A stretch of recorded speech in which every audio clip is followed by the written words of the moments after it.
What is up, weather enthusiasts? I'm your host, Pat's Path Predictor. Let's get right into the weather. Alright, so this is the situation we have right here. I know this video is coming a little bit late, so I do apologize. Just had a pretty busy day today. So with that being said, let's go ahead and get right into the weather. This is the latest from Hurricane Earl. It is no longer a threat to land. It's no longer a threat to Bermuda. It's probably not going to be a threat to the Newfoundland or anything like that. But yeah, this thing is going to start losing its tropical characteristics soon. It's currently a hurricane with winds of 105 miles per hour, moving northeast to 26 miles per hour. Its latest minimum central pressure is 954 millibars, so it's an incredibly low pressure for a hurricane of that strength, but keep in mind the size also matters as well.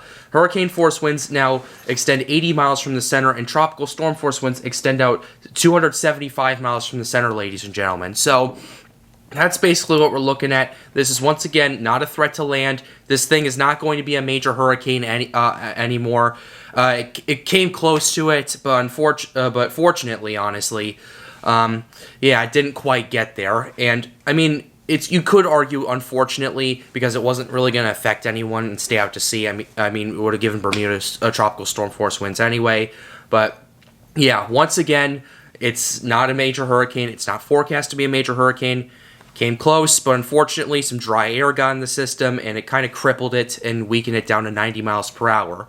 So that's where we're at right now. Let's go ahead and take a look at the 5-day Atlantic. We have 3 areas of interest. One does not look like it's going to be developing right here. This is this one. This had a 70% chance of development yesterday. Now it only has a 10% as it's moving through that wind shear.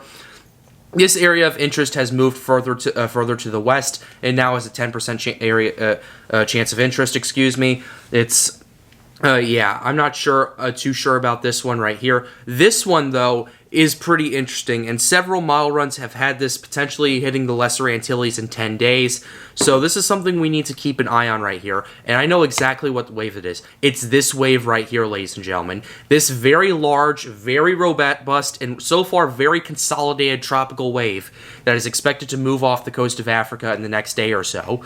So that's what we're looking at right here. Let's go ahead and read what the NHC has to say. Another tropical wave is forecast to move off the coast of Africa by early next week. Some gradual development of the wave will be possible after it moves over water and heads generally westward over the far eastern Atlantic. 20% chance of formation in the next 5 days, ladies and gentlemen.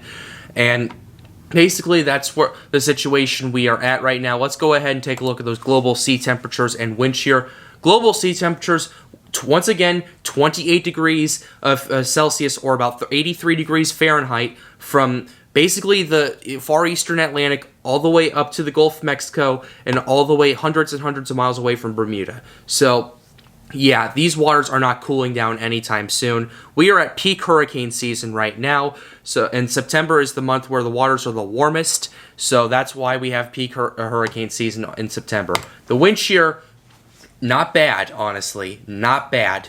You know, there's very decent wind shear from the far eastern Atlantic all the way into the parts of the Caribbean, honestly. So it does look like those wind patterns are finally starting to become favorable for development, at least for the next few days, according to this right here. So, yeah, if something develops in the far eastern and it finally organizes and everything, we could see a lot more systems from this. And considering how Earl was kind of just stayed in one place as an invest and then finally started to get its act together once it moved through a pocket of low wind shear, that was quite impressive right there.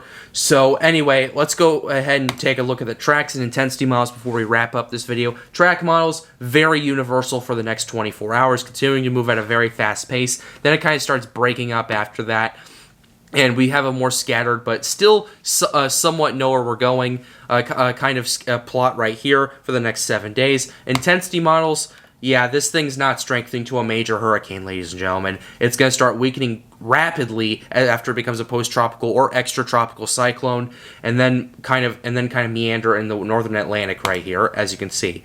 So that's pretty much going to wrap it up. This is probably going to be the second to last video we talk about Earl.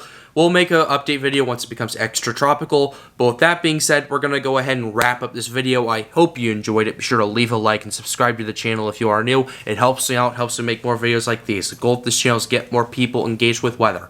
My next documentary, which is on Hurricane Ivan, will be out tomorrow at 2 p.m. Central Daylight Time, so please be sure you do not miss that. Also, be sure to feel free and follow me on Twitter.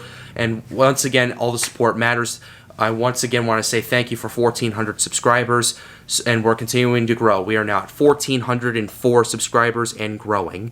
But with that being said, have a wonderful day. Stay safe.